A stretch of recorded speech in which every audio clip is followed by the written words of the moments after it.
Құрметті қазақ елі, ассалаумағалейкум. Қуанышты жаңалық. Бәйгені біз ешкімге бермедік. Бәйгені дәл осы жерде біз өзіміз жеңіп алдық, және де өзімізде қалдырдық, я. Бірінші болып қазақтың екі аты келді, үшінші болып қырғыз халқының аты келді.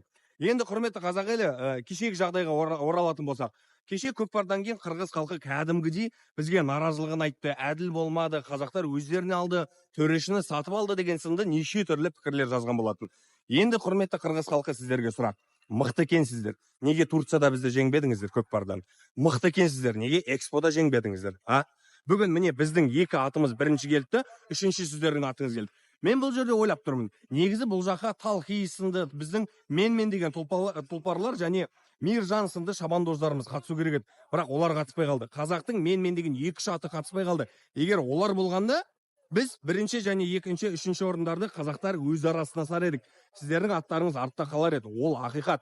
Ал енді не деп жылайсыздар? Айтыңыздар, енді не сылтау табасыздар? Одан қалса, құрметті қырғыз ағайындар, бауыр демей ақ қояйын, себебі түпкі тамырымыз біздің бауырлыққа алып бармайды, оны білеміз сіздер, енесейденсіздер. Біз осы жердің тұрғылықты халқымыз, ол ақиқат барлығымызға, Енді не болды? Екі ат бір-бірімен келісіп алды ма? Әлде сіздердің атқа ақша берді ма біздің аттар? Артта қалып қоя сал, керек емес, біз жеңе салайық, өзіміздің жерімізде өтіп жатыр ғой деп. Сондай әңгіме болды ма? Құрметті қырғыз халқы, кешеден бері неше түрлі комментарий жазып жатсыздар қазақтарға қарсы. Қойыңдар, ағайындар, керек емес. Біз туыс болмасақ та көрші халықпыз, отношениемізді құртпай қояйық. Жарай ма? Бір сөзді естеріңізде сақтап алыңыздар. Біз қазақ балық аулаудан сіздерге жете алмаймыз. Себебі сіздердің түпкі тамырларыңыз енесейден, енесей бойында сіздер балық аулап өскен халықсыздар. Ал біз қазақ жылқы, текті жылқы малын өзіміздің қолымызда үйреткен халықпыз. Және жылқы малына айтылған әңгімеде, жылқы малына байланысты жағдайда қазаққа бұл әлемде тең келер ешкім жоқ.